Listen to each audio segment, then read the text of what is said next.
నమస్తే. Welcome to Surya news. వార్తలు చదువుతున్నది మీ మహారాజ్. సూర్య దినపత్రిక 19 సంవత్సరాలు పూర్తి చేసుకొని 20వ సంవత్సరంలోకి అడుగుపెడుతోంది. సూర్య దినపత్రిక ఎన్నో సంవత్సరాలు మీ యొక్క ఆదరణతో నడుస్తున్నటువంటి ఏకైక దినపత్రిక. సో దీనిని మనం ఆ, ఉదయం వార్తలు మనం చూసుకుంటే ఇక్కడ అజిత్ పవార్ మృతి తీవ్ర దిగ్భ్రాంతిని కలిగించింది.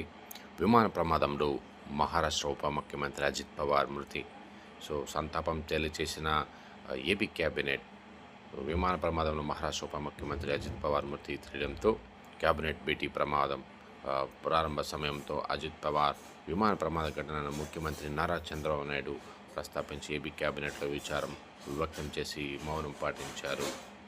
సో అలాగే గంజాయి డ్రగ్స్ నిర్మూలన పట్ల 70% ప్రజలు సంతృప్తిగా ఉన్నారని మంత్రి నారా లోకేష్ తెలిపారు. పూర్తిగా అరికట్టే వరకు అధికారులు అప్రమత్తంగా ఉండాలని మంత్రి నారా లోకేష్ అన్నారు. ఎన్జిఓల ఆధ్వర్యంలో డీ అడిక్షన్ కేంద్రాల నిర్వహణకు కార్యాచరణ రూపొందించాలనే సూచన ఆయన చేసుకున్నారు. కేజీ నుంచి పీజీ వరకు డ్రగ్ ఫ్రీ ఏపీ కరిక్యులం అమలుకు చర్యలు తీసుకోవాలని సూచించారు. గంజాయి మాదక ద్రవ్యాల నియంత్రణపై మంత్రుల ఉపసంఘం సమావేశంలో మంత్రి లోకేష్ దీనిపై మిగిలిన 30% మంది కూడా సంతృప్తి చెందేలా దృష్టి సారించాలని ఆయన అధికారులకు ఐటీ శాఖ మంత్రి లోకేష్ ఆదేశించారు. మంత్రి కొలుసు పార్థసారథి గారు మాట్లాడుతూ విశాఖకు ఏఐజీ ఆసుపత్రి పరిశ్రమల భూ కేటాయింపులకు మంత్రి మండలి ఆమోదం తెలిపిందని తెలిపారు. పోలవరం ప్రాజెక్టు పనులు వేగవంతం చేసేందుకు అదనపు నిధులు మంజూరు చేయాలని డిమాండ్ చేశారు.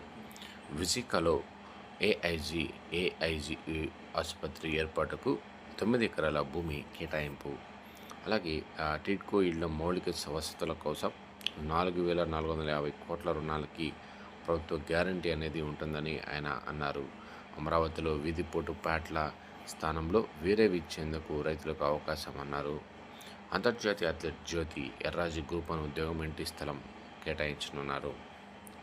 అలాగే విమాన ప్రమాదంలో మహారాష్ట్ర ఉప ముఖ్యమంత్రి అజిత్ పవార్ మృతికి కారణాలు ఏంటో తెలియాల్సి ఉందని, దానిపై పూర్తి దర్యాప్తు చేపడతామని చెప్పేసి గవర్నమెంట్ దానికి తెలియజేశారు. మరియు రాయలసీమ నుంచి కోస్తాకు మెరుగైన రైలు ఏదైతే ఉందో దానిపై మార్గాలపై దృష్టి సారించాలని తెలిపారు. ఇంకా